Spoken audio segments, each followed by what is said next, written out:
ooh, boob. Like, this is a guy that's never seen a boob in his life. Maybe he hasn't. He's a bad lounge singer. Yeah, I don't know. If that was on TikTok, it would be huge. Welcome back to Bad Movies Rule, the worst movie podcast ever recorded. And today, I'm sorry, but we might have to tell you some lies because telling the truth is dangerous business. No. Certainly seem pretty dangerous. Right off the bat, you're going to show your hand. Okay. Telling the truth is dangerous business. So that didn't give me a laugh, but it gave my parents a laugh. Oh, yeah. So I think of that every time I hear it. Oh, really? Yes. How much your parents laughed at it? Yes. In the 80s. And the it that we're talking about is 1987's Ishtar. That's right. We are doing the kind of the granddaddy of bad movies, at least in recent history. It's the movie that has become synonymous with the movie bomb, right?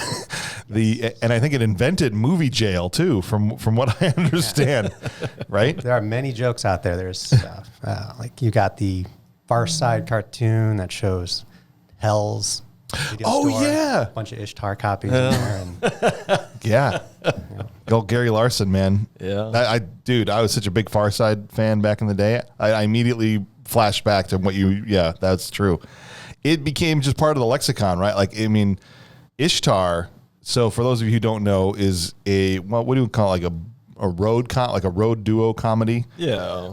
From kind of a buddy comedy on the road. Yeah. It's kind of a throwback to it's supposed to be kind of a throwback to the old like Bob Hope, Bing Crosby road movies. yeah. Lounge acts, there's a lot of. Yeah. Yep. Yeah. And it starred two very big stars at the time. And it was kind of, this is before the age of the internet, right? Where it's like, now we know everything about what's happening while a movie's being made. All the politics. Everything, right? But back then in the 80s, if something got into the news, what Dustin Hoffman claims is that this was kind of dead on arrival because budget overruns, set drama, all that stuff was getting into the press before they even opened. And so they were like, this is part of the reason why it failed. But we're going to get into all that. Before we get into all that, see, look how I'm chomping at the bit. We never really get in before I even introduce you guys. So joining us this morning, Ryan Mueller. How are you, sir? I'm doing well. Yeah? We're in good recovery mode from last night. So I think we're doing all right here. Yeah, Brian came out to see our show last night. It's only a couple more days, and then we close. By the time this episode comes out, we'll have been long closed, a couple weeks after. And, so we had a fun time. It was a good time last night. And here we are bright and early in the morning, ready to talk about Ishtar. But I'm doing all right, so it's... You mean you guys didn't watch this at 2 a.m? No, good Lord. Might have been falling asleep there if we did that. Is that what you were doing at 2 a.m? I did have to catch up. I hadn't seen it in about 30 years. So oh, wow. Not 2 a.m, but... Yeah, I hear you. In this new voice, if you're wondering, like, hold on, long time listener, first time I've heard this voice, it's because this is a brand new guy to the show, Jim Freer. Hello, thank you. Welcome in, Jim. Appreciate it. We're excited that you're here, man. For those of you who have been listening, know that Nicole Freer is a frequent contributor to the show, and this is Nicole's husband, Jim. Yeah, I back her up for everything, so if she can't come... Okay, but in this case, this movie you specifically requested. I did. Yes. I did, because of the notorious nature of the movie, as well as my affinity. I enjoyed it back when I was a kid, and I wanted to see if I still enjoed it. Got it. And that's a big thing. He always talk about that. Saddled up to the bar and said, "Give me Ishtar." Yes. I want the big one. Give me Ishtar or give me death. Yes. Well, you're going to get it, man. Both barrels. And I'm interested to hear your history with it. You said you saw it as a kid, but not since. Yes. Well, so I'd seen it a ton of times. When you had HBO. Oh, yeah. As a kid, and you finally get HBO, and then you keep watching the same movie again and again. Yes. This was one of those movies. Because that's what HBO did back in the day, is play the same movie again and again. They had 14 movies. Yep. They're like, let them roll. Yep. That was it. I was like 13 or 14, so that's like the formidable age when whatever you watch, you're just going to kind of stick. Right. That's not really a thing anymore. I mean, everyone's now, and I think maybe AMC started this. AMC was at First Channel that just started, hey, we're not just going to show other people's movies anymore. We're going to start making our own stuff. And so even like Stars and HBO, I mean, all these places that just used to be movie channels, and that was it. Yep. Now they barely ever show other people's movies. It's all their own stuff. Right. Yep. But that TNT used to be TNT was just like all the the Shawshank Redemption channel. Like it would just be on See it a million times. all the time. We talked about that a few episodes ago. 11 to 5 a.m. That's TNT. right. That's right.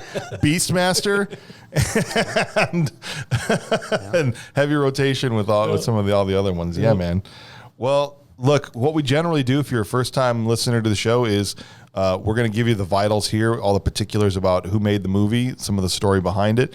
Then we're going to dive in and literally walk through the plot of the movie step by step. So even if you've never seen the movie, you can follow along and probably get a general idea of what happens. And maybe you'll be blessed to know that you didn't actually have to watch it after listening to what we have to say about it. Wait, maybe I can convince some people. Yeah. Oh, that's just in a general sense because I'm not sure yet where I fall on this movie. No, me too. I don't know. We'll have to have this conversation. Let's see. Well, I'll let you know at the end. But in the meantime, strap in, join us, and we're happy that you're here. Now, just to give you some of the vitals here, the movie was directed by Elaine May. And if you've never heard of Elaine May, it might be because this was the first and last movie she ever directed. Blackballed. Well, that's what it said. Like Movie Jail was invented. Like she was the first prisoner, the first inmate of Movie Jail. Yeah. After this, they were like, "Yeah, you don't get to direct movies anymore." Yeah. That's it. Yep. Which fair or not, probably not, but one and done. I think she had something before that. She had some sort of pedigree, some sort of. Well, she was a screenwriter, so she was actually a friend of Warren Beatty's, and he kind of greenlit and produced this movie as a showcase for her to be like, because she wrote a hit for him. I think it was Heaven Can Wait. She wrote for him. She did an uncredited rewrite on Reds, which was his big movie in 1981, won a bunch of Oscars, or at least was nominated for a bunch. And then you're like, all right, we're going to give you this one. And that was it. And so she wrote a couple things after like screenwriting credits, but she never got a chance to direct again. And I think of all the things that are wrong with this movie, directing, I felt like it was competently shot. Yeah, I didn't think the directing was bad at all. I mean, the shots were good, and it's not like what do we do? Maximum Overdrive with Stephen King. I mean, those were horrible. This was a decently shot movie. It was. Yeah, I think we talked about the whole blackball thing. Mm-hmm. I think there's something that's just not evident to the public. I think something must have happened with personalities out there. Oh yeah, we honestly don't know, because how could something that had potential at the stars and it had everything going for it, and somehow it just fell. Well, I think there's probably two pieces of that. So there are people that just in Hollywood specifically that like you become a leper when you've had a big bomb and they just don't want to touch you. But then there's also the word that gets around in the industry, right? And apparently, even though they were friends and have since made up and become friends again, Warren Beatty and Elaine May fought like cats and dogs on set.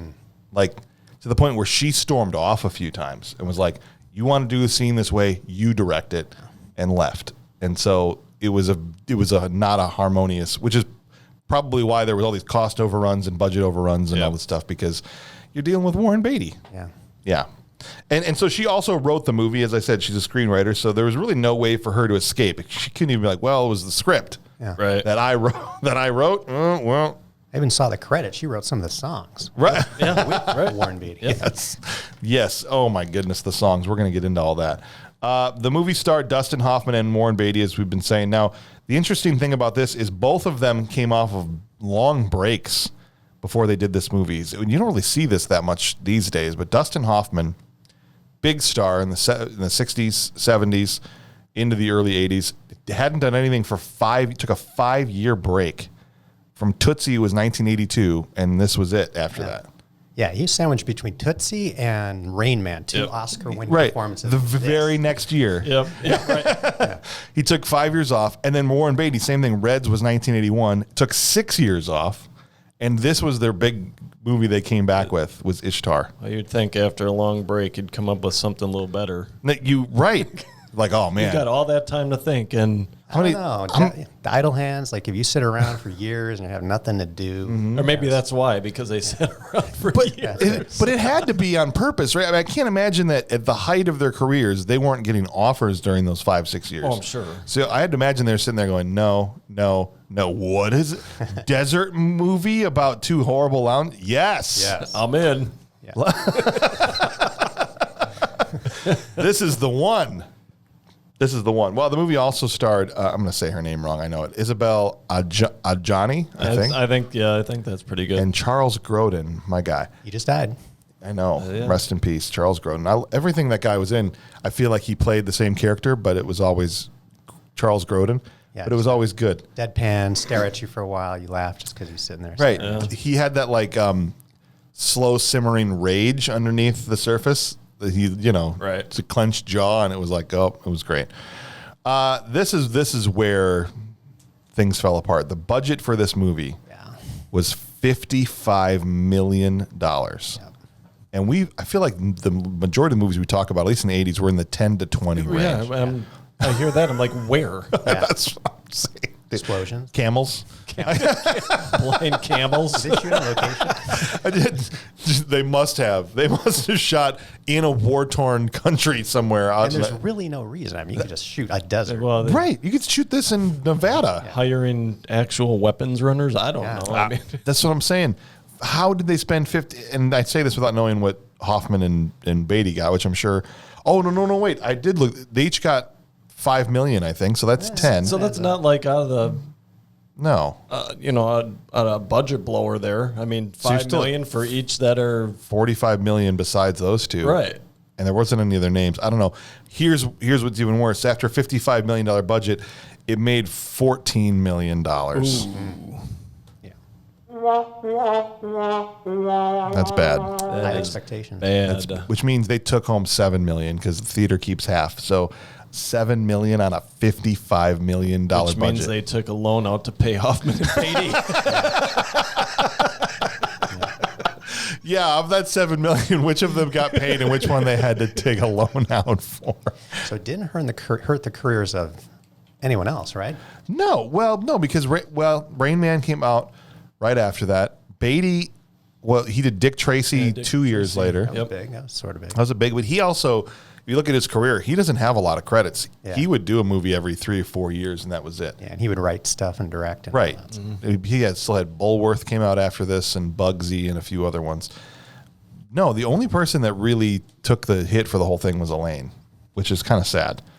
But anytime you lose a studio, $50 million basically, Right. It's not good. somebody's going to take the hit for that one. Someone, yep.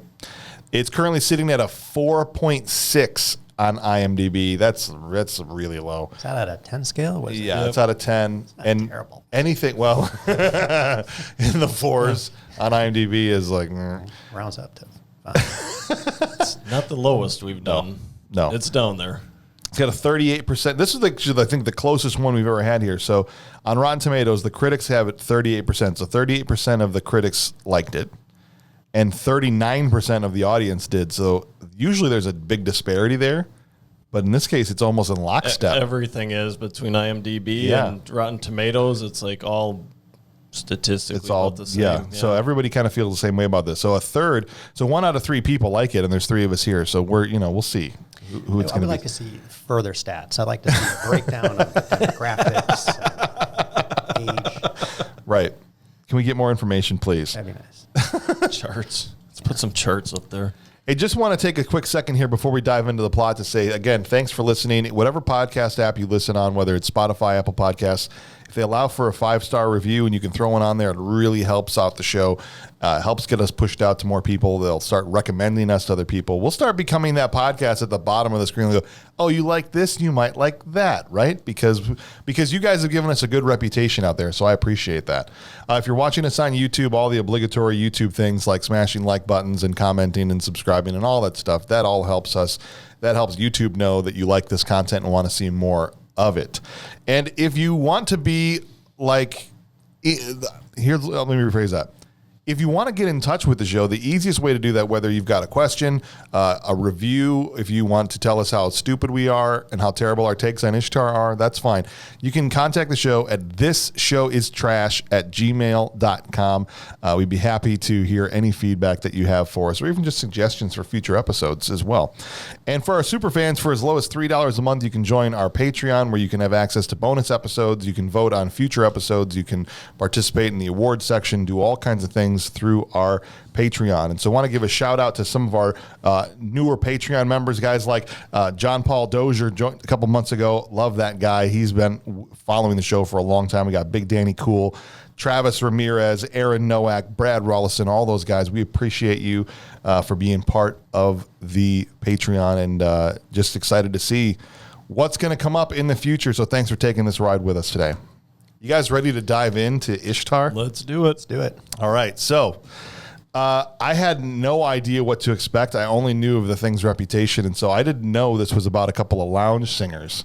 So it was very confusing at first when the movie opens, and it's these two guys that are well, it took me a minute to figure out. I'm like, what are they doing? I wondered if that would appeal to you, because as an artist, Yes. you are an artist. Yes. And I'd wonder actually who's trying to create content, and I wonder if that would appeal to you to see two people trying to figure that out. And it did. Yeah. I think it's the only thing I connected with in the entire movie is this sense of artistic yearning, right? That these two guys have, which I definitely can relate to. Yep. But that opening scene, these two guys are they're writing an absolute banger. It's called Telling the Truth. Is that the name of the song? Dangerous business. Dangerous business. Well, okay, but it started off as Telling the Truth is bad news. It's bad news, good news. They're trying everything. Then it was a difficult problem, a scary predicament. Telling the Truth is a bitter herb. No hit records ever had an herb in it. Right? Yeah. And it's these two guys just really struggling with this lyric. Telling the Truth was a dangerous tunnel. Was the one that should have probably won. But they had the passion. They were sitting there. They were both interested. That's part of the joke. Obviously, they're trying to know how hard they were. It's Warren Beatty and Dustin Hoffman, and they are this duo called Roger and Clark. Can I just say about that? That is the most figure skating-ish duo name I've ever heard in my life. It's pretty classic, yeah. I mean, they're trying to be Simon and Garfunkel. You have Loggins and Messina back in the day, and then you got Rogers and Clark. Yeah. That's right. I'm like, this should have been an ice skating movie. I don't know. The song kind of slaps. I'm not kidding. Like I was into it. I was kind of into it. Yeah, I was kind of into the song. Yeah, you kind of start humming it like. That's right. If you play an accordion, they won't let you be in a rock and roll band. Yeah, that's what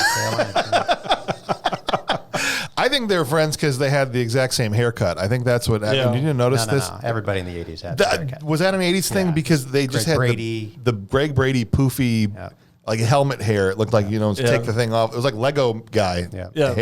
Lego hair. Yeah. Basically. I had that hair until 3 years ago. You finally joined. Blow dried it. It was the first thing I noticed in the two of them, especially when they're sitting face to face. I'm like, they have the exact same hairdo, and it was that 80s poofy feathered. Yeah, it was bad. It was bad. But basically, what these guys are doing is they're Hope and Crosby, except without the talent. Yes. Right. Yeah. If you've ever seen any of those old road movies of Hope and Crosby, and the thing about that, the thing that made that work is you knew when they would show up at a lounge place somewhere in the movie to sing that they were going to be good, and the crowd would hate them in those movies. Mm-hmm. Okay, but the audience knew they were good. Yeah. Whereas in this case, there's none of that. Although there's this effect when you go to a restaurant where there's a guy and a piano.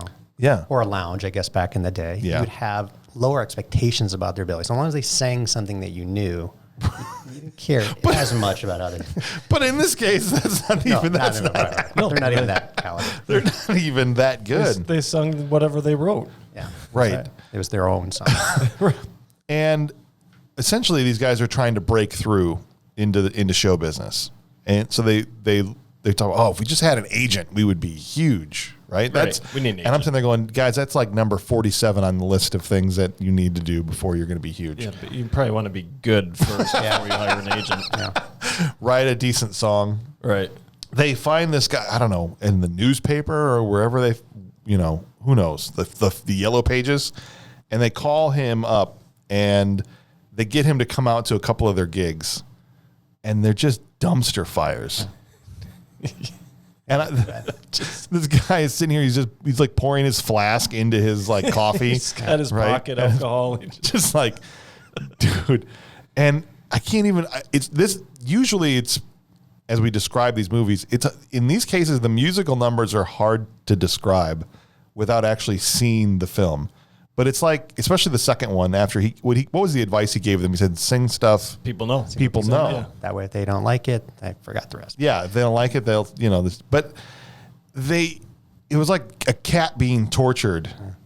Was the second? Yeah. Was the second one to me? Yeah.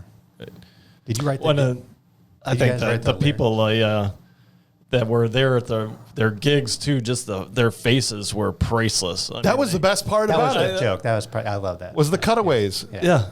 I mean, they were like, that was some of the best acting in the whole movie, or maybe it wasn't. I don't know. I think it was good acting because there was a lot of no face, and then there was always like one guy. There's always in the audience one guy like trying to like open his mouth with confusion and Right. He's like, what am I watching? Yeah.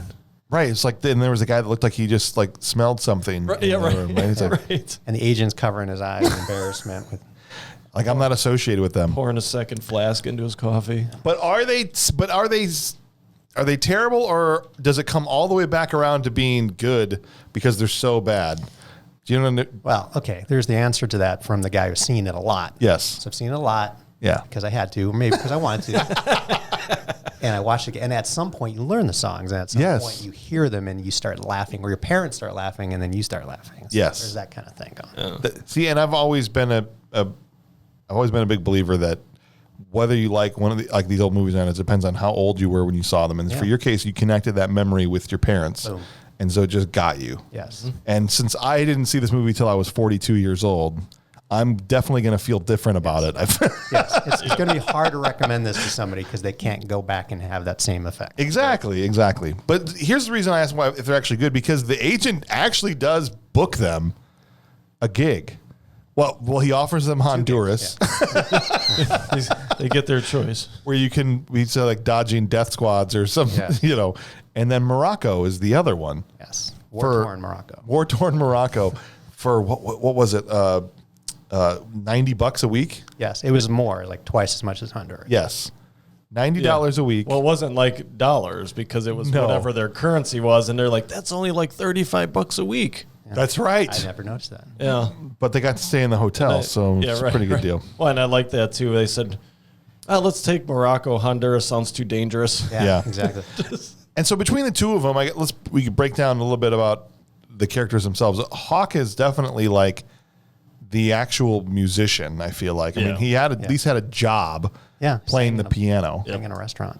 Like an Italian restaurant, like by the busboy station. So that was one of the funnier parts of me, where he's trying to sing and the guy just keeps racking his stuff into the piano. Fun fact, the guy who did that was in Soap. If you guys remember really? the TV show, the guy who did with Billy Crystal. the dummy. Yeah. The guy who wielded the dummy was the waiter or the busboy? Yeah. You're not going to watch it again. No, but that. Dustin Hoffman's reactions were some of the funniest part it was just like death glares every time that happened. And he had been singing there so long that it was the third year this couple had been back. So he'd been there for a while. Yep. Right? Because it was a 53rd wedding anniversary for this couple. He said, if you come back again next year, I'm going to write you a song. And boy, did he write him a song. He wrote him a song. What was that song called? You'll Be Dead Soon? It was, I'll leave you some love in my will.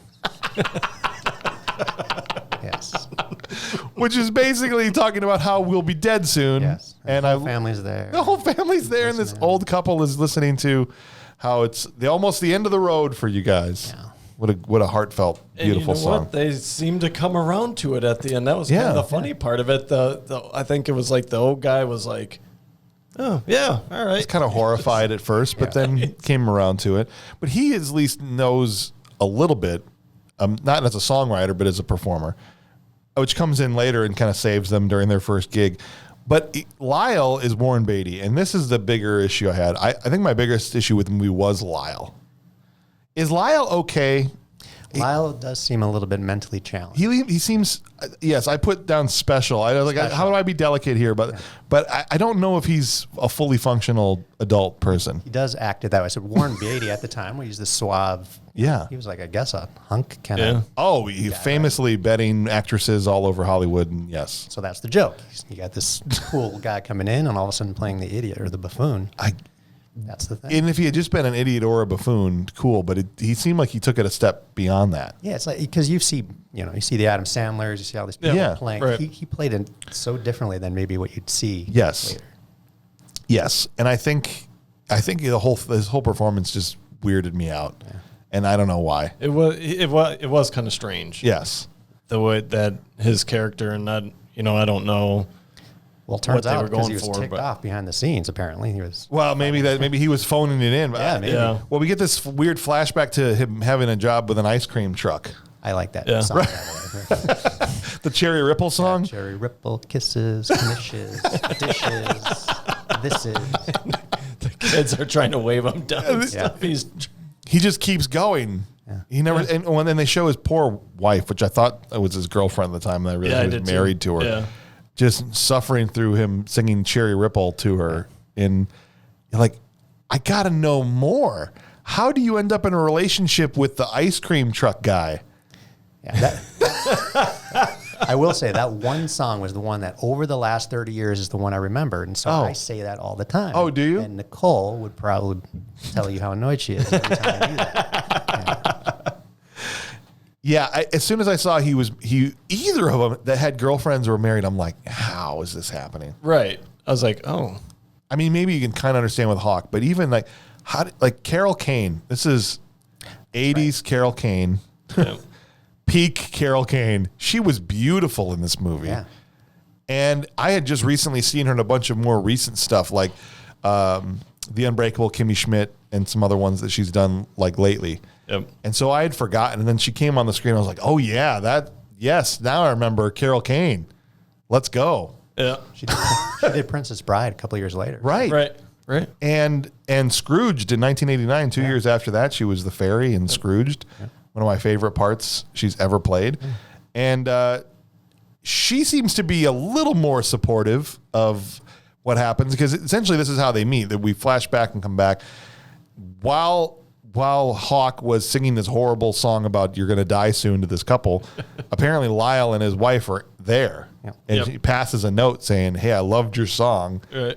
And they start and I mean, when I say they became fast friends, I mean, like literally hyperspeed best friends. Like they closed the restaurant down writing a song. Right. It's like Step Brothers. Like, do we just become best friends? Yeah, right? Like, right. That's kind of what happened. And they're putting the chairs up. They're trying to clean the floor. And the reason why I said Carol was a little more supportive is that the other one's like just dips. Yeah. And she's like, no, stay.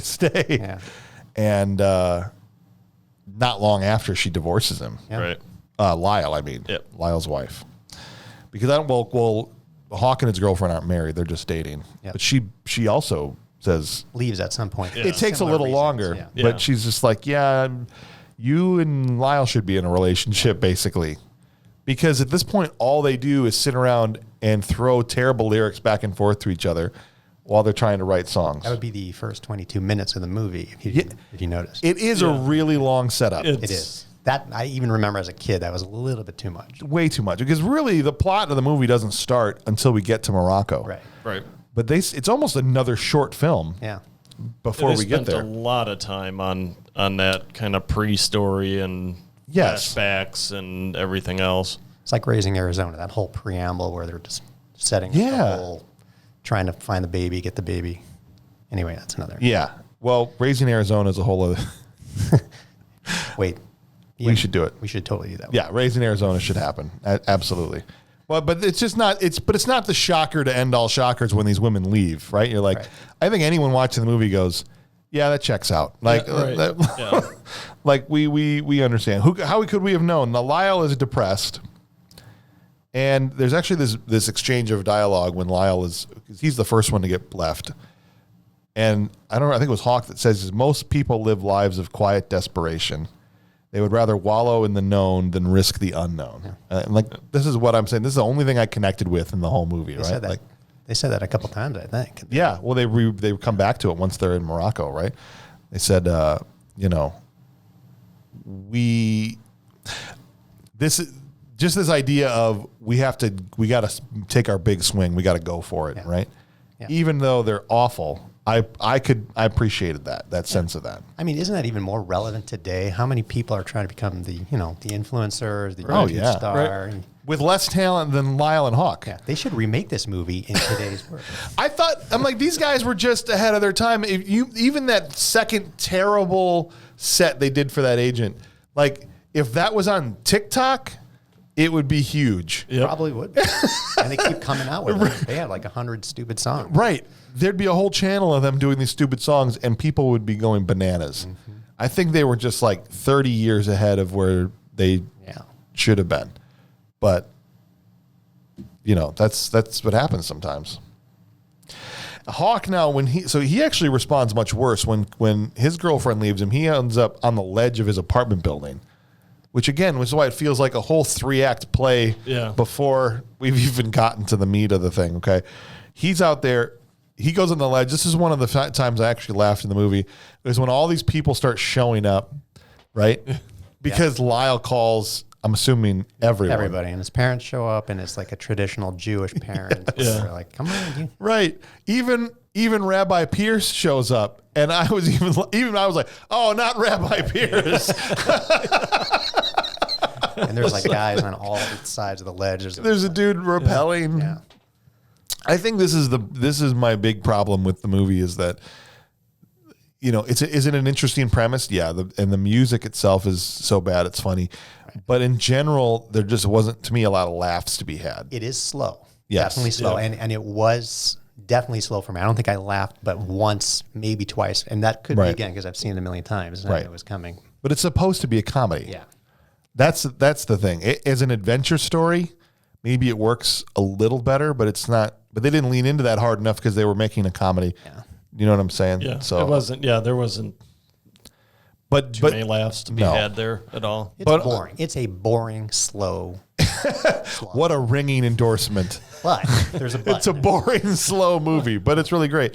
No, the things that I tended to laugh at, enjoy the most, were like Hoffman's reactions to things, right? And so, his reaction when the rabbi sticks his head out the window, he's like, "Oh my, like Rabbi Pierce is here," like that kind of stuff was great. Yeah, that's high quality Dustin Hoffman, Warren Beatty kind of acting. Yeah, yeah, absolutely. That's that like highly neurotic. Those moments were really, really good. But they get him off the ledge. They kind of have this moment together where they're like, "We're going to give this thing a shot." Meanwhile, back at the Hall of Justice, there's this is where it starts to go off the rails to me.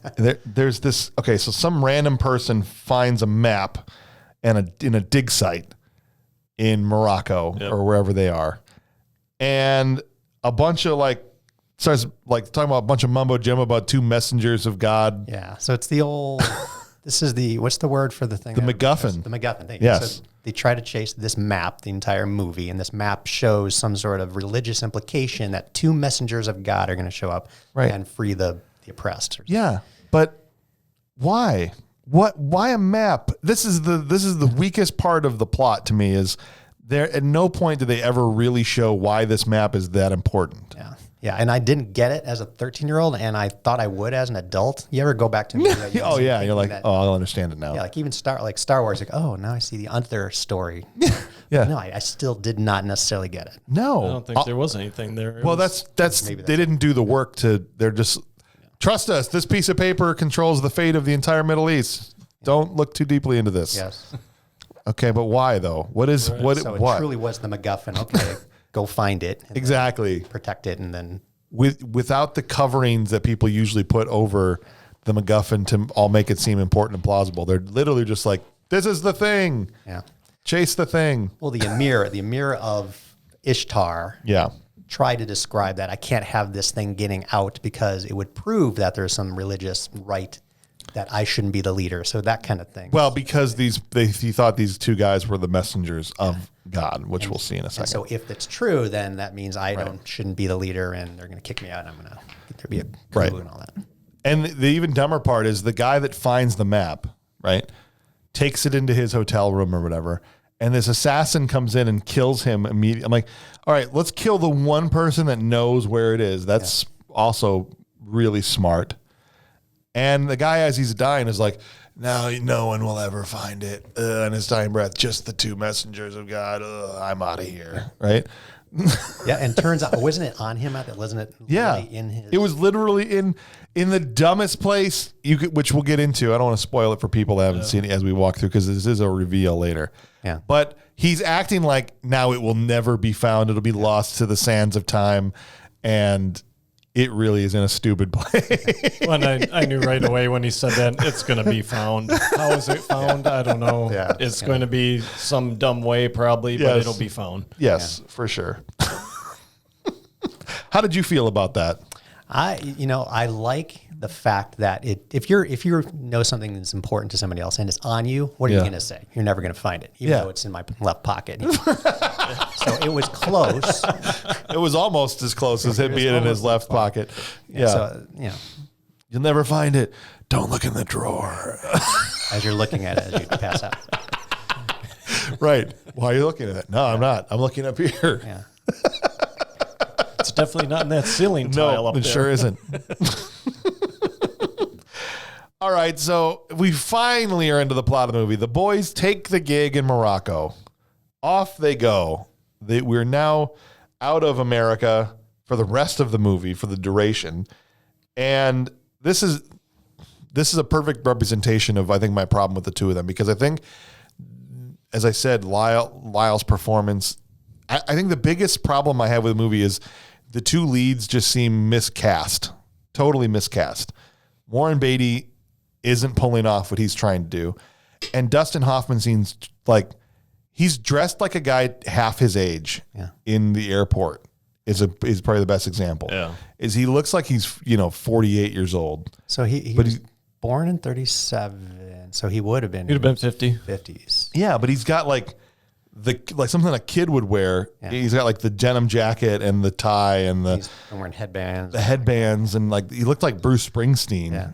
Right? Which maybe they were trying to do that. That's what he's trying to pull off. But I didn't buy either of them in the parts, I guess is all I'm trying to say. Yeah, I wouldn't say they had chemistry. Like you weren't excited like you typically see most actors. They were, again, maybe boring is the word, but they definitely weren't. Yeah. But then a quest giver from Skyrim shows up in the airport, right? And it's like, you look like somebody that would like an adventure. Yeah. And I'm like, what is this, an NPC in a video game? Isn't that your biggest fear? Like you go to an airport in a foreign country, in a particular, maybe war-torn foreign country, and you're worried about getting killed, or worried about somebody in the airport coming up and approaching you and marking you for something. Right. But this moron is like, what do you need, my passport? Yeah, hang on, give me a minute. Let me get it out. I'll hand it to you. Well, he did that for a very specific reason. Well, would that be that specific reason? A robe getting pulled up? That would be the reason. Because it wouldn't be an 80s movie unless there was a robe being pulled up. Yeah, so there's this weird, and they try to make, this is like a bunch of things in the movie. They try to make all these running gags, and so this is one running gag that didn't work, where they kind of tried to say everyone always thought she was a boy, which it seemed clear to anyone with two eyes and a brain that she wasn't a boy. Yes. So it fell flat. Yes, and so the running joke of seeing the woman's, whatever. Yeah. So so she flashes a breast basically. She's got this giant Middle Eastern robe. Like I felt like she had to reach down to the floor to grab that. Pretty much did. Thing. And it was like the quickest of second of and Hoffman just sits there and stares at her. He said a funny thing. He said, "Look at what you have. Look at what you have." That's right. Because he's like, I'm not a homosexual. I'm like, I respect your lifestyle, but I'm straight. And so he thinks he is coming on to him. And so just to get him to shut up and listen to her, she pulls the robe up for a second and he's dumbfounded. Like, ooh, boob. Like this is a guy that's never seen a boob in his life. Maybe he hasn't. He's a bad lounge singer. Yeah, I don't know. Yeah. But long story short, she wants his passport and his suitcase. Yep. Yeah. She'll give him his jacket, which Well, and promises hide. Oh, you just go to the embassy and get another. I'm so neurotic about travel and things. There's no way. What is he thinking? Yeah, I'm just going to roll into the embassy and get another passport. well, they played that theme again and again of them being the dumb Americans who don't have any travel experience. Right. Big time. And even like 5 minutes later, he's in the office at the embassy going, "What was I thinking?" Yeah. Like, I know what you were thinking. You were thinking about the what she had. What you have. Exactly. My goodness. So he ends up, basically what she's saying, she needs to get into Morocco. But how does his passport help her get into Morocco? Yeah, I didn't even question that. That's the whole thing, because it's his picture in there. Right. She's just got She's to put on a obviously little not- thing and she can look like a boy again. And She wears the jacket, and then that's what she takes his jacket, and so I'm supposed to believe like the passport person's like, oh, she's got the jacket on. That checks out. That checks out. I'll allow it. this is pre 2001, Right. Didn't have the security. The whole thing is random, and this is the thing, is it's not compelling at all. Do you guys watch South Park ever? Yeah. Yes. So Matt and Trey did that. If you guys look it up on YouTube or a listener at home can do this, there's a really cool thing where it was a short video. They're just talking about story structure and what works and what makes for a compelling story. And they're like, if between your acts and between your things you can say and then, you're screwed, right? Like this happened and then this happened and then this happened. It should be this happened, therefore this happened, but this happens, therefore this happens. So always but and therefore, which is what connects things are happening for what happened before. But if you can just be and then this, it's not a compelling story. And so much of this was so random in this movie. It was like, and then this, and then she approached him at the airport, and then and so it's just, this was supposed to be the thing that kicked off the whole plot. Yep. And it was just totally random to me. No, I agree. I think it was slow again, but it was also, it started to change. You're already right now after 22 minutes of watching them write songs. All of a sudden you're in this story. All of a sudden you have to pay attention really closely. Right. And if you're not paying attention really closely, you're going to totally miss the underlying things that are going on. And so what happens is one of them is recruited by, the CIA shortly after this. Then Lyle is recruited by the woman, and we'll go through that in kind of quick order. But the whole plot is predicated on nobody ever talking to each other. Yep. Yep. Right? Yep. Right. Because if anybody ever just says what's happening to somebody else, the whole thing falls apart. And again, maybe the reason they didn't was because of the woman. Maybe. But it's kind of a TV sitcom kind of a plot, right? Three's Company kind of a... At any point, anyone just says anything to anyone and everything gets figured out. Yep. Yep. That's the stuff that drives me crazy. Yeah, it wasn't any meat there at all. It took them 20 odd minutes to get to that point. Yeah, so this 40 minutes into the movie, Charles Grodin rolls in out of nowhere, and I'm like, oh, thank God Charles Grodin's here to save the movie. And basically, Hawk is not able to get a new passport. Lyle has to go on without him to do a solo act until he can figure it out. Because, again, there's a war going on. He's like, you're lucky the planes are even flying. He's a CIA, Grodin is, and so he goes in just saying, oh, another American, but it's really a setup. Right. And they have dinner together, and he basically offers him a job to spy for them. But the only reason they approached him is because they knew he gave his passport to this person, this woman. Yes. Sear, what's her name? Shira. Shira Sell. I've seen it a million times. I did not know that. Yeah, Shira Sell. And so he knows he's already involved with this known person that they're trying to get a hold of. And so he's recruited by the CIA. Then inexplicably, Shira Sell finds out, like she sneaks into their hotel room in Morocco. You know, your friend's working with the CIA. Like, how does she know that? Yeah. Right. Yeah, that's true. That's like the next day. Yeah. They obviously have contacts. I know, but I would assume they don't have contacts in the CIA because they're being hunted by them. That's true. Right? Just like little things like that. Yeah, there was nothing tying that together at all. How did she find out? Do they have a mole in the CIA? Do they? I don't know. Do they have an army? Like, are these the oppressed? You know, are they the rebels? They're the freedom They're the fighters. freedom fighters, yeah. So you think there'd be like, I don't know, a lot of army. Well, they call them terrorists, but the other side calls them freedom fighters. But essentially, she's mad that Dustin Hoffman went with the CIA, so then she recruits Lyle while he's not around. And this is what sets the whole thing off. Lyle is trying to help the girl, again, because of boobies, No joke. This is the lowest bar. Same joke. Yeah. Same joke. She shows up at the hotel room and he thinks it's a boy, wrestles her to the ground, whatever, and he's like, "Are these breasts?" That's exactly. Yeah, that's exactly. Yeah. And then decides to work for her just because he found out she had boobs. Yeah. That's the whole reason. But they were both just dumped, and if you've ever been just dumped, you're kind of vulnerable. You see. That's true. That's true. He saw and felt. Yes. And they were actually dating in real life at the time. Warren Beatty and Isabella Johnny. Thank you. Yeah. But they broke up like 2 months after the movie came out. So the other casualty of Ishtar, besides Elaine May, is their relationship. Yeah, that did happen, unfortunately. Do they have any kids from that? Or? No. That's probably good. No Ishtar babies. He said that's probably good. That would be definitely a good thing. All right, so Lyle's now trying to help her, and the other guy's trying to help the CIA. Hawk is. For a short amount of time, but pretty soon he switches also to help the girl after he realizes what's happening. Right. But long story short, the whole thing is kind of a big convoluted setup, okay? Lyle gets to Morocco ahead of him. He starts doing his one-man act. And let's talk about that for a second because it's terrible. He starts saying, "We're going to do some Simon and Garfunkel songs." Yeah. So start shouting them out. And then what song did he start to play? I couldn't tell what he was doing. Bridge Over Troubled Water. Was it Bridge Over Troubled Water? Very badly. Very badly. And like a steamroller, people are shouting song titles. And he just keeps rolling forward. Right, even as he's starting to play. Right. They're still shouting stuff out. And everybody's like, he just keeps playing. What's his problem? And Hawk kind of comes in and saves him. This is what I mean by like him being the only competent musician. Yeah. Is he comes in and starts singing That's Amore and saves the set. And they actually are a hit. Yeah. Yeah, that crowd liked him.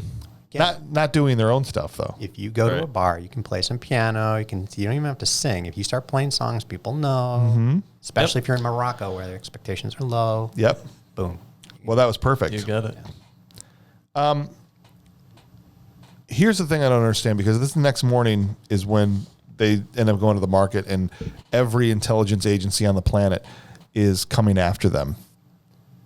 Very non-discreetly. That was the worst. That was funny. I thought that was the worst tale. Oh, you're on the sidewalk? Yeah, on the sidewalk. Why? First of all, why does every intelligence agency need this map so badly? Again, just tell me. I don't care if the reason is stupid, but tell me some reason. A map has, it begs a question. A map begs a question. Where does it go? Yeah. Right. But they're following Dustin Hoffman, and as they're following him, it was such a bad job. It's so obvious, and that's the joke. There was just the car was right there. There's like 4 people kept moving, and every time you look back, they were still there. And they would just start looking up in the sky, Not only that, you got the agents in the Middle Eastern garb with the robe, but yet it's like down so far you see his shirt and tie. Right. I mean, I understood it was intentional, right? But I mean, it's like.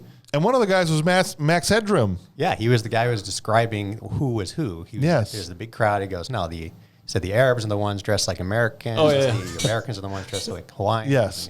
The Russians or the KGB are there in the Bermuda shorts. Yeah. Right? And but why are they all there?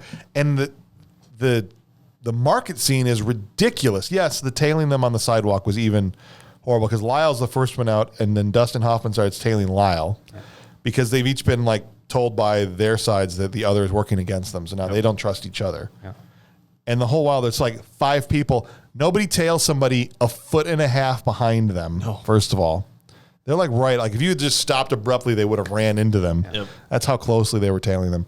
But it is the looking up in the sky when finally. That was funny. I did kind of chuckle at that stuff.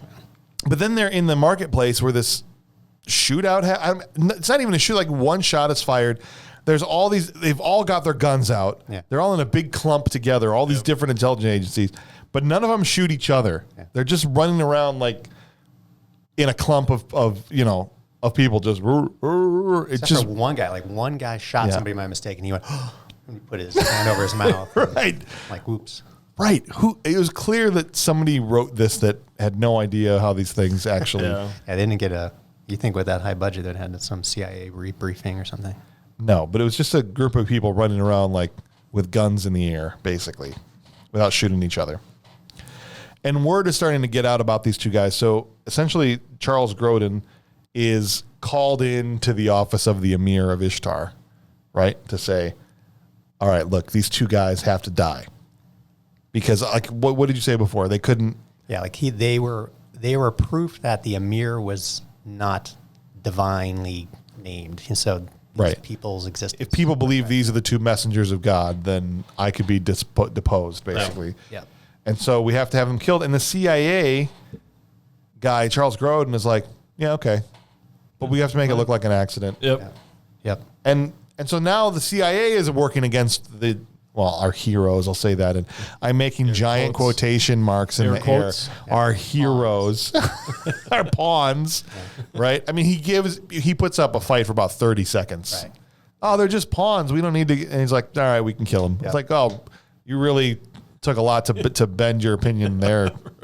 That's the first of the conspiracy. You know how now every day it's easy to see the government depicted as the bad guy or the conspiracy don't care about Americans. But that was one of the earlier films. Yeah, and at the same time now the freedom fighters also want to kill the two of them because they don't want it getting out that they don't have the map. Yeah. Right? Yeah. They wanted to make it pure mystical. Exactly. Yeah. And so now both sides are going to kill them. But it all flips so kind of quickly and arbitrarily that none of it ever feels earned to me. It was literally like a 10-second explanation of why they're flipping and now they want to kill them. Now we want to kill them. Now they're our friends. Now we want to kill them. All that stupid stuff. Yep. Yeah, including the heroine. The woman, we can't remember her name. She's the one who... Shira Cell. Yeah. Shawshank. Shish kebab. Shira Cell. Yes. I don't want to get into this because I try to avoid talking politics as much as possible on this show because I want this to be a show for everybody. But it's also really hard to not see Warren Beatty's hardcore left-leaning politics in this movie. Yeah. Right? Yeah, for and sure. he produced it. It's his friend that wrote it. And he's famously, not a fan of the right wing. And so they're all kind of portrayed in a certain way in this movie. The bumbling CIA. Yeah, right. Yeah. Exactly. So some of that stuff is like, I'll hear people complain a lot. Oh, movies are so political now. They're so political now. They were too back then also. Yeah.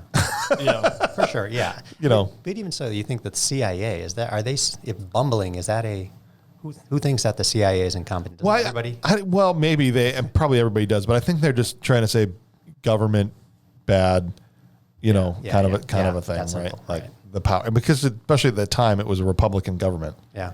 Right? Yeah. Reagan was in office, and so that's probably why. So, all right. So, long story short, which is not something you can say with this movie, it's not a long story short. It's long story long. Long story long. Yeah, we're really only halfway. They go to the camel market, and because she arbitrarily had told Lyle in the hotel room earlier in the movie, if you want to see me again, go to the camel market and go find Muhammad. And immediately I'm like, I can already tell this bad joke that's going to happen here. And ask to buy a blind camel and I will know that you're looking for me. Yes. And so this is why Lyle's like, we have to go to the camel market in wherever. I can't remember the name of the town. They say it like 47 times. And of course, he walks up to the camels. He's like, Muhammad, and everybody They're turns all around. like, Yes. yeah. And guys, What's up? 10 guys. Right. You're like walking in and going, John, Same kind of a thing. It's my brother Daryl, my other brother Daryl. But they've split up during this part. So Warren Beatty is on his own trying to find Muhammad and buy a blind camel. And they also want to sell him a camel with a broken leg and no teeth. Yeah, so he got his blind camel along with a tooth problem. And along with full robes and garbs and all that stuff. Basically, he was not able to say no to anything they were trying to sell him. Although that garb probably helped him later in the movie. Oh, it 100% did. The meantime, Hawk is like somewhere else and the girl grabs him and they have this whole conversation and he seems like more than anything like offended that she didn't pick him to be a communist, right? He's like, I wanted to be a communist. Why didn't you pick me to be a communist? Oh, I'm sorry. I didn't know you wanted to be a communist. This is like the whole conversation in the hotel room. Yep. It's all just because of this girl and they want her attention. And so he, at this point, is now switching to help the girl out as well. There's so many machinations. It feels like it takes me forever to get through it all. Then they get the blind camel, and then Charles Grodin shows up. And it's just like a series of clandestine random meetings. Yep. And they're both just trying to get them killed. And so they both have the same idea. The freedom fighters and the CAA are just going to have them walk into the desert and die. Yep. And they both lie to them, given their naivete about desert and how to survive. Yep. So the CIA is like... Again, an oasis. That should have been your first clue. Yeah. You'll find one on an hour and a half long. Oh, like not even... Yeah, right. 90 minutes tops. Can't miss it. I'm like... He's like, can I have a map? Right? That was more plausible than what she told Lyle. Oh, yes. Yeah, definitely. So while they're separated, the CIA guy tells Dustin Hoffman, all right, walk southeast. Here's a compass. And you'll get to this oasis. I'm going to meet you there. Yeah. And you can't miss it. Just keep going. Which is basically telling him walk out into the desert and die. Yep. Yeah. And he's like, oh, okay. Yeah, no problem. And then in the meantime, the girl finds Warren Beatty and is helping him get his head wrapped and gives him this giant beaded necklace. And what was her setup like? They glow in the dark. That's right. Yeah. She's like, leave a trail like Hansel and Gretel of these beads behind you. This is how everybody navigates the desert. Yeah. And he said, won't they blow away? There's no wind in the desert. There's no wind in the desert. This is true. That was one of the better lines. There's no wind in the desert. At that, so yes, that was good. And he's like, oh, okay. Here's the thing. One, how did she know where he was? He had like went around the corner to change. Two, why not just kill him there like you have him? Yeah. Why go through the machinations of like you're literally in a dark alley and it's just the two of you? Yeah, I get the CIA's reason because they want to make it look like an accident, right? For her, but for her, and later on when the freedom fighters suggest just outright shooting and killing them, she gets all offended. Yeah, right. And he's like, I think he says to her like, "Is a bullet not preferable to what's about to happen?" I'm like, yeah, making somebody die of thirst is 10 times worse, than shooting them. Yeah. But it's like the James Bond thing. Like, okay, I'm not going to kill you now. I'm going to put this elaborate thing behind you. And I'm just going to leave and assume it all went to plan. Right. Yeah, right. Exactly. So she sends him off into this. So the two of them now go off into the desert. And obviously they don't find anything because there is nothing out there to be found. No, it's sand dunes and that's it. They're just walking and walking. And actually not straight because of the blind camel. That's right, the blind camel. That's right, though. They're tracking them on they got like a little pager or something. Pager thing, and so they just see this like they're walking in circles out there. Yeah. They get out far enough in a straight line to get away from town, and then they walk in circles because of their. And I will say the thing that had me laughing is the blind camel just taking dudes out in the marketplace as they're trying to walk the thing and just knocking bodies around, making a mess. That was funny. But the other thing that had me laughing was this one great line is they're drinking their water as they're, at this point, an hour into their trek. And he's like, oh, no, we got plenty. We're about to hit this oasis. You have it now because it's going to be nighttime soon and you don't need water at night. Yeah. That was, to me, the funniest line in the entire movie. It's probably not. You don't need, what do you mean you don't need water at night? Yeah. That was idiotic. Totally. and hilarious to me. I like when the first bout of wind comes past him and they start realizing that it's going to get windy. Yes. And the response isn't, oh, we've been duped. It's, must be once in a lifetime. Yeah. And the necklace doesn't glow. Yeah. In fact, the next day, they don't even realize it at night. It's the next day he goes, you know what didn't glow last night was your necklace. And that's when they come to the realization. Lyle kind of figured it out. He's like, yeah, I thought it was kind of strange. The beads didn't glow or reflect and or whatever. They blew away, right. And that's actually, that's when they finally started communicating, to your earlier point. Right. They never talked to each other until that moment. Yep. And if they had like literally a day earlier, they would have been fine. Could have been all avoided. Yeah, they wouldn't have been in the desert then.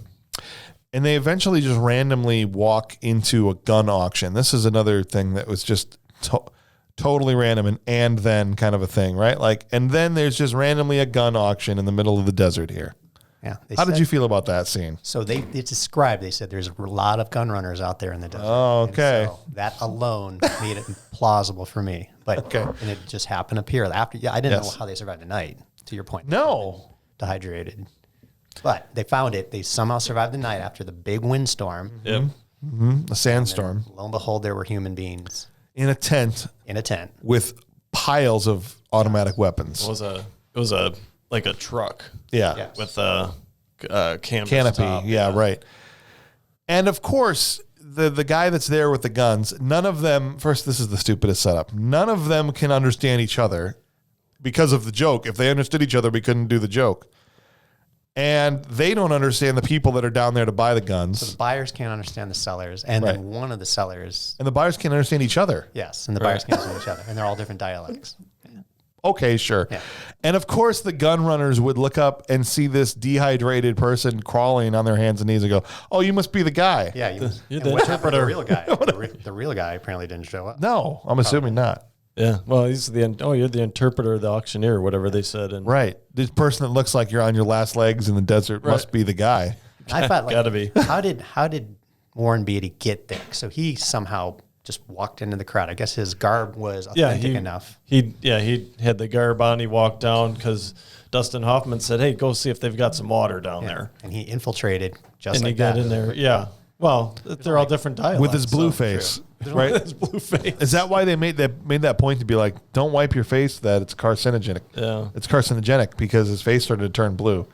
Yeah. Was that supposed to be his cover? I didn't even notice that detail until now. Yeah. Until Yeah. I finally saw it, and I didn't think much of it. I don't know. So Dustin Hoffman comes down and these gun runners are like, all right, explain, want to start the auction. Let's get this Well, they going. didn't believe him at and then, first. they're like, the him one the guy is panel's like, got- he's not the guy. Yeah.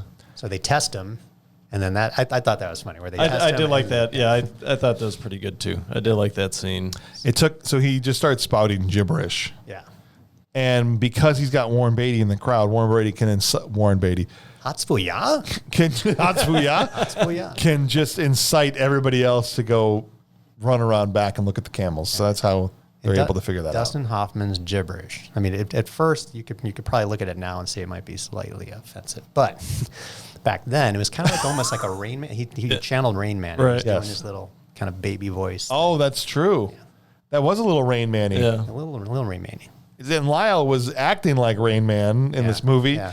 and he was doing the voice. Maybe that's where he came up for the whole character. Inspired him. Yeah. He's like, here's what I'm going to do for Rain Man. I'm going to win an Oscar. I'm going to act like Warren Beatty did in this last movie, and I'm going to use my gibberish voice that I did in the Gunrunner scene. Academy Award. There it is. Boom. Winning combination. A winning combo. I said boom like 4 times. I got to stop that. No, it can be your thing. Could be my thing. Just become, now you just got to lean into it even harder Yeah. at this point. You don't even need the applause.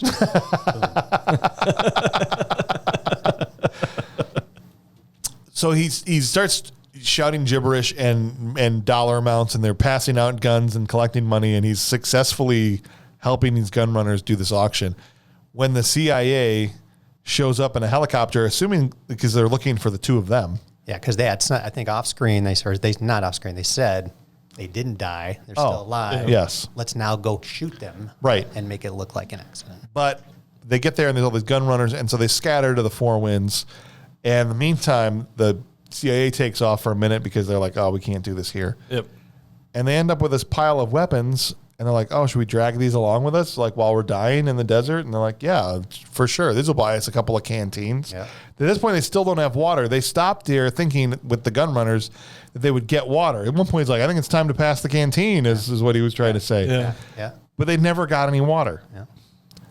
And the next time we see them, they're literally crawling on their hands and knees, dying With guns with guns. and the camel dragging it. Or them dragging it. Or them dragging it. And this made me laugh. They are still writing songs while they're dying of dehydration in the desert. Yep. Yep. Yeah. They're on their last breath making actually some pretty decent rhymes. Yeah, not bad at all. Yeah. But here's the problem, is they go from like passing out, dying where the vultures are showing up, and then 5 minutes later they're running around shooting at helicopters like they're fine. Adrenaline. Is that what we're going to say? Yeah. Like, weren't these guys just on their last dying legs? They must have found that oasis. Running for your life. Because at one point the helicopter shows up and they're like, oh crap, it's a helicopter. And so I had forgotten, they were even trying though to flag it was down. 5 minutes ago. They start to flag it down, and then the dude pulls out a rifle and starts to shoot at them, and then like run in zigzags like they're running from an alligator or something. Although, that's smart. Yes, Because every movie where somebody's running away from the bad guy, like, just run in a zigzag, man. And for sure. it's the first time I've seen Right. somebody's doing a Yeah. zigzag. And well, I should say this too, because we missed the big reveal. Before the helicopter shows up, they're crawling on their hands and knees. He's got his jacket wrapped around his head. Yeah. Dustin Hoffman as a turban. And so Lyle ends up noticing on the back is the map. The map. The map is sewn in as the lining of the jacket. That was your big hiding place? The jacket that he was wearing, he sewed it in? Yep, that ties us back to what we were trying to say earlier. He was on the guy who got killed. Yes, what a terrible... You'll never find it, only the messengers of God. Don't look at my jacket. Don't take off my clothes. Don't take off my clothes. That's... Oh, my gosh. I thought that was so dumb. The other thing, too, is I thought at that point when the helicopter showed up, maybe it was a second time that... Because they had the shot of, like, the jacket or whatever blowing around in the wind, which I thought what the pager was in there that they were using to track them. Yeah, the But yet tracking. the helicopter found them no problem. They were still tracking them, like, on the screen or whatever. Yeah. How did they find them if the pager great was in the question. jacket that Great blew question. off or fell off the camel or whatever, was torn off, Dustin Hoffman, whatever. Yep. That's a great question that they never intend to answer. Oh, no, that was apparent. You just have to invent an idea in your brain. And That's right. That's right. No, but that's a great point. But those It's all because it kinds of stopped little and they're like, all right, they're dead. Go get them now. go get them. Oh. And they actually end up firing back with some of their automatic weapons, and they go like, hold on, they're getting fired at. Like they didn't expect that. No. I did like the reaction from the one dude once they fired the rocket launcher. Yes. And they just kind of, it just comes past him and they're just kind of stoically just looking at their, and then he picks up the The phone. Yeah. phone We're and outta talks here. to the guy. Yeah, because they come back a second to that. Now they're like, we're bringing a gunship after they got fired Yep. at. But in the meantime, the girl and Abdul, their guide, show up in a Jeep with RPGs and grenade launchers and all this stuff. Change of heart, didn't mean to send you and kill. I'm sorry, we Kill. tried to murder you in the desert, which they just sweep that under the rug pretty quickly. Now the gunship and the helicopter are back, but they've got the heavy weapons. Yep. And so, yeah, there's that great moment where the rocket zooms past the guy and they're just like, should we go? I feel like we should get out of here. Yeah. Yeah. Because he even says, well, he's on the phone with Charles Grodin and he says, we're no longer trying to make this look like an accident. We're now just openly firing at U.S. civilians. Yeah. So Grodin calls it off. Yeah. Going back to what you're saying about Yeah. the plausibility of her sending them out there and not killing them right away. How risky is that to not get the map again? Because it's on them. She knows it's on them. Yeah. Right. Why would she send him out there with it? I think she was. Well, did sending him out she there. know that it was on them? I thought she didn't know where it was either. That explains it. Yeah. And again, 30 years ago when I saw this, I did not care about the whole map Right. Yeah. subplot. Right. I almost didn't even know it. Because they swapped jackets. She Yeah. didn't know. She's like, if She, I had, well, she yeah. had it the whole time. She had it the whole time. She had no idea. So she's just as stupid as the guys who They killed really her. all are. Yeah. It's really a movie about a bunch of morons. Yeah. Right? Yeah. It's about it. Yeah. Well, so now they've got the map. And this is, again, I don't understand how they made this leap. In literally the span of a minute and a half, they go from, we have the map, now you have to do whatever we want, and everything is just over. Yeah. The Emir is no longer trying to kill them. Yeah. The CIA no longer is trying to kill them, just because they are the only ones that know where it is. Yeah. Yep. I don't think the Emir lost his job. I don't think the CIA didn't get in trouble. CIA Nothing. swept it under the rug. There's, yeah. Yeah. Although they were coerced into having to do a little favor. For Right. yeah. Yes, they had to finance and promote an album and worldwide promotion for Rogers and Clark. A crappy album. For their really crappy album. Live album, because they performed it live. Right. Yeah. And so they mail the map to their agent in New York. So no one would know where it was. Right. And they now just have this power over everybody. Apparently. And they've Power of the map. the power of the map. And they harness and use that power to get an album. That's the only thing. And we were treated to another 5 minutes of An incredible Songs. rendition. songs. It was a whole concert of Rogers songs. and Clark, of new songs. Yes. And And what cracked me up is you've got the like the officers, because it's all the military people or Yes. or military folks in there, and they got the officers or whatever. Yeah, clap! Come on, show a little Applause. enthusiasm, It because says applause. again, everybody's just in there with the face, just like right. Yeah. Same for deadpan. Like, this is what we have to finance this. Yeah. Yeah. And then Charles Grodin's like, oh, this is the single. Yeah. And he's trying to promote it. He's like, He's trying to be like, they this is write the great. song and they write the lyrics and the music.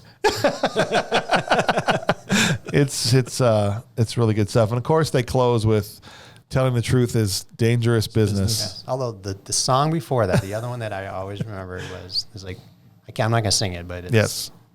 She's walking in the backyard of my mind. She cracks her knuckles and the scab that's on her knee won't go away. Won't go away. That's right. And for our Patreons, we're actually, for our bonus episode on Ishtar, we're going to dig in. I have the lyrics here. We're going to dig into some of those lyrics and some of those songs. So that's an exciting thing. But they get their worldwide release. They show them. The movie ends when they're showing like this big advertisement in the window of a music record stop. store, yeah. And it says super low price or whatever. But yeah, special Low price. And I guess that's my thing is ultimately getting a worldwide album release means nothing because no one's going to buy it Right. or care.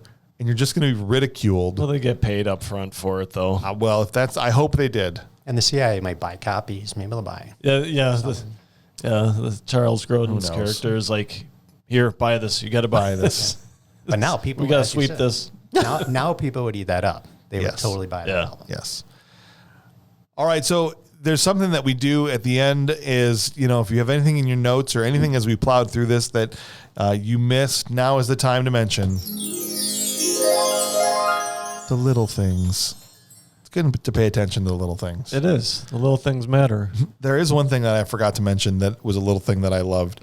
When Lyle had gotten broken up with and he tried to bring him out to a bar to like meet some girls. Do you remember this? Yes. Yeah. Yes.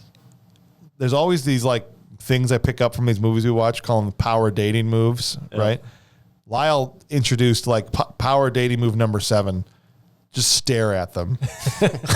Uncomfortably stare. Yeah. He just stood in between these two women and just stared at her to the point where she became visibly like shaken, like she didn't know what to do. Uncomfortable. Yeah. It was Was he wearing hilarious. like earmuffs or He was something? yes, he looked terrible. Yeah. And he's just deadpan staring at her face. And she looked like with every second that went by, she got more and more upset.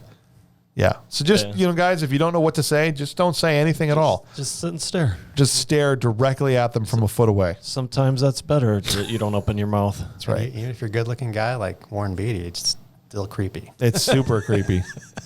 Anything else you guys missed? I had a couple of things. Okay. So one, Warren Beatty's shag rug fedora. Oh, yeah.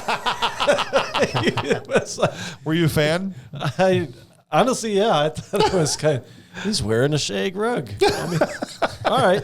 And the In other thing, 1987, too. yeah, right. They were like some grandma somewhere decided to remodel her house and they made a hat out of it. Perfect. And the other thing was one of the funny lines.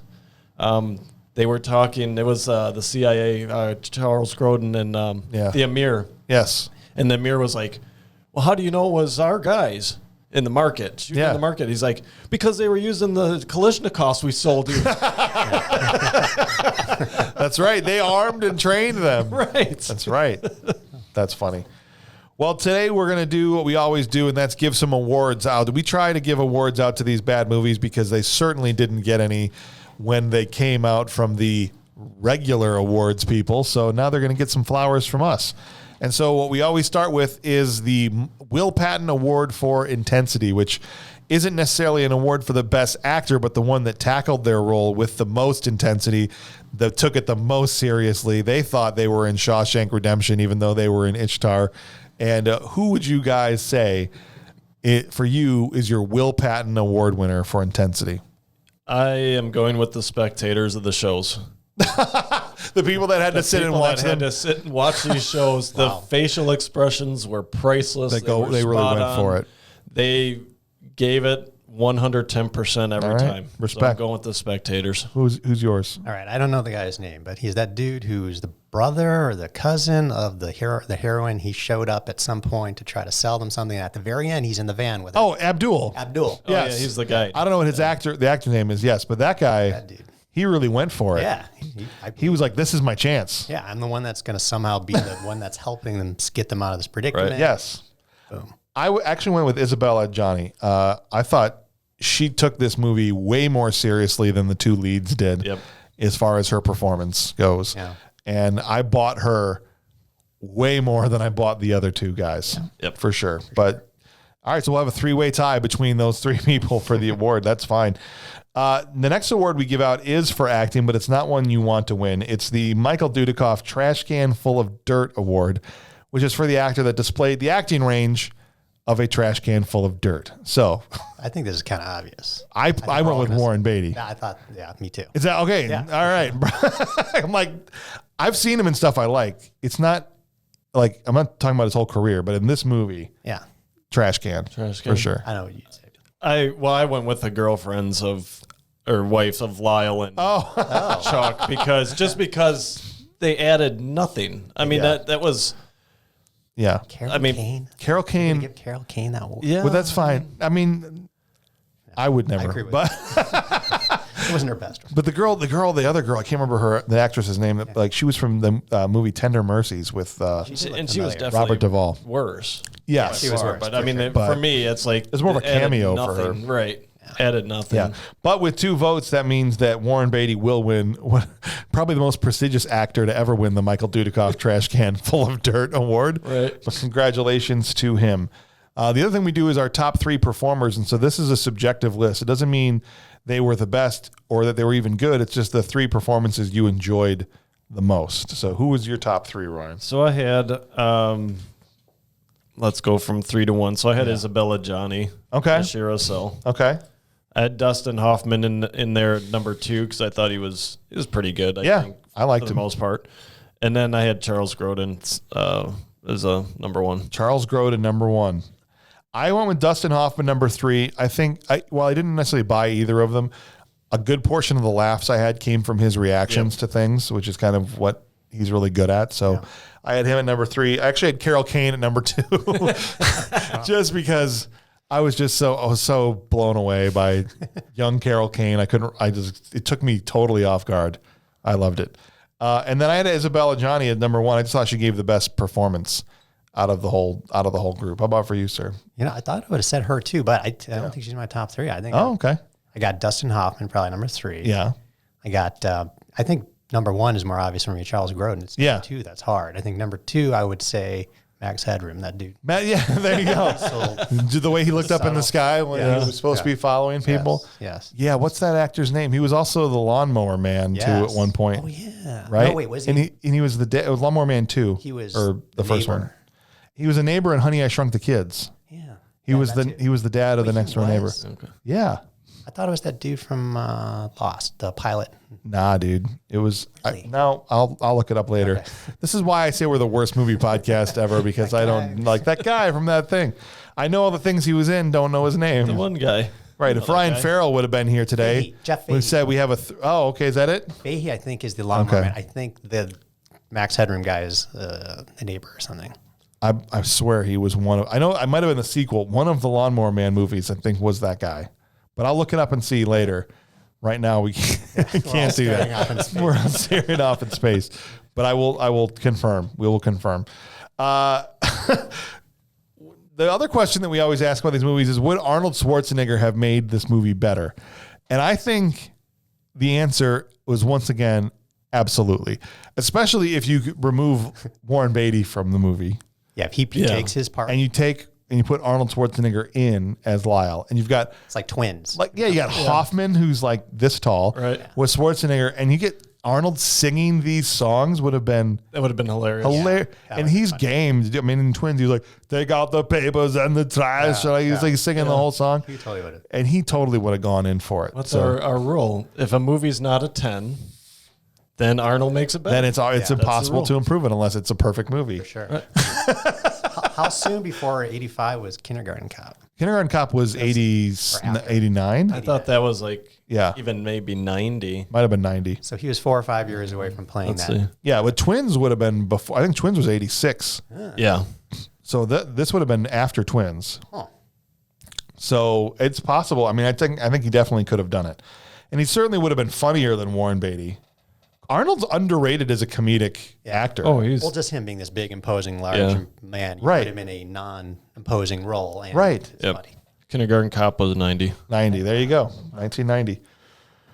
Well, the ultimate decision has to be made here, guys. So we have this scale where we ultimately land on a judgment of the movies that we do these autopsies on. And so it's marrying the objective and the subjective. So we have to say, okay, outside of my opinion, objectively, does this work as a film? Is it a good or a bad film? And then the subjective, do I enjoy it, right? So it's either an objectively good movie and it's good, so it's just good full stop, or it's a bad movie that I don't like, a bad movie that's bad, or is it a bad movie that rules, meaning it's a bad movie objectively, but I personally enjoy it, right? So where would you land on this movie? Well, on the 14-point scale of rating movies, I would. Oh, Jim, you don't have any idea what's happening. I'm trying to figure that out. No, we have this simple. I try to these three options, like try to make it as simple as possible. Like Siskel and Ebert's 2 thumbs up, 2 thumbs down, right? Type A personality. It's good, it's bad, or it's bad, then it rules. And not Ryan, but we have another host that just refuses to, like, it's not enough options for him. He wants a 16-point sliding scale to go through. So, Yeah. So on that 16-point sliding scale, for me, this is a bad movie that rules. Okay. By the time we got to the end and we went through all the problems with it and everything else. yeah. I was still invested in, okay, Shira, Cell, she's going to save him somehow. How does this thing end? So Yeah. if it's on, TNT from 11 p.m. to 5 a.m. and I happen to still be up looking for a movie, I'd probably pop it on. You're and not going to watch avoid again. it. No. Well, yeah, that's the test right there, right? If you're like, I'm never going back to this, that probably is a telltale sign, right? So how about for you, sir? All right. So I recommended this movie to you. Yes. Partially because I liked it. Yeah. I've seen it a lot. Yeah. Haven't seen it in a while. Yeah. Saw it again. I've already mentioned it was boring. Did it hold up? But with all that as the but, Yeah. I think it's a bad movie that rules. All right. There you go. And partially because of the nostalgia, partially because I can picture my parents laughing. Yep. For sure. And that all plays into it. Yeah, for sure. But I think it's the music. There's even quotes I still think I've incorporated into my vocabulary. Where I'll spout them out. I'm definitely going to keep it. You don't need water at night for the rest of my life. Yeah. Or are those breasts? Or Look what you have. look what you have. Yeah. So I think I'm going to say it's a bad movie that rules also, which I'm surprised because there's a lot wrong with the movie. So I think that's why I think clearly, objectively, it's bad. It's as a movie, it's a bad movie. There's all kinds of things and movie rules that it just either outright breaks or ignores, that the script is weak, all those things.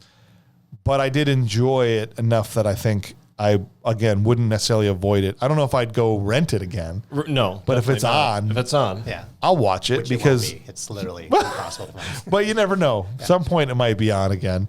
So maybe I don't like it as much as you guys did, but I think I enjoyed it enough to say it's in that category for me, for sure.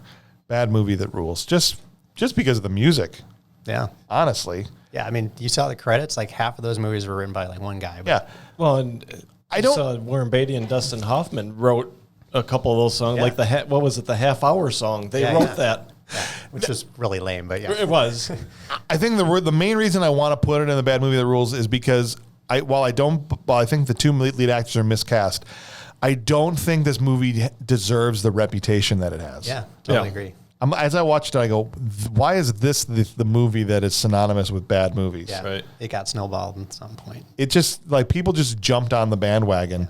Like, oh, it's cool to hate this movie? Yeah. All right, well, then, yeah, let's just keep doing All it. about it then, yeah. It's not, it doesn't deserve to be known as the ultimate bomb, Heck no. No. right? There was no bad acting. Was there any acting that you can say is like over No. the top or slapstick or trying to go for the easy joke or any of that? There's No, it's not shoddy, and I think the biggest problems are it's at a script level. I don't. I mean, as far as how the film was made and shot, Elaine did a fine job. Yeah, and she's a good screenwriter. So, I mean, some of it might have also been, the script fell apart because of some of the issues they were having on set, and things weren't done the way she wanted or whatever. I mean, who knows? She's the one that ended up in movie jail, though. Yeah. Right. Well, next week we are going to be kind of back in our wheelhouse, so to speak, because it's going to be the first time in a while after doing a string of Jean-Claude Van Damme movies that we're going back to do another Jean-Claude Van Damme movie. there you go. Not only does this movie also co-star, along with Jean-Claude Van Damme, James Bond, because Roger Moore is in this movie. Nice. Okay. It's also the directorial debut of Jean-Claude Van Damme. So he directed the movie, and he's in it with Roger Moore. I have no idea what this is. It's called The Quest. And it was 1986, I think. 96 is when this came out. Okay. And I want to say it takes place like in the 1920s or 30s. I saw this movie one time back in the day. I remember almost nothing, like vague images. But I think it's a lot like Bloodsport in that there's like a fighting tournament that he has to compete in. But it was like an old-timey fighting tournament because it was like back in the past. Like it's a period movie. And it's just I remember it being a weird choice for his directorial debut. Let's do a period movie about kicking guys in the face with Roger Moore. I'm intrigued. Right? Yeah. So if you haven't seen The Quest, this won our latest Patreon poll we put out there for movies people wanted to hear us saying The Quest won, and it won handily. So the people want The Quest. We're going to give them The Quest. Customer's always right. That's right. And we went on a quest here tonight, like when that lady walked up to him in the airport and said, "You look like someone that loves adventure." I'm literally like, this is how quests are given in video games. And you know what? I'm fine with it. And thank you for giving us this quest, because you literally came and said, we will do Ishtar. And it was a great time. Cool. And I'm happy that I saw it, because I don't know if I ever would have sought it out to ever see it. I feel like, as a movie buff, I can now check that box. Yeah. I saw the bomb. And I feel good that I've introduced it to you. It's like I introduced you to an old 80s girlfriend. That's right. And she may not have some good memories and good reputation. But we did it, and we got through it. And, the important thing is the friends we made along the way. Yes. Right? Just like the movie says. Thank you guys for listening. On behalf of Ryan Mueller and Jim Freer, I'm James Hauser. Thank you all for listening.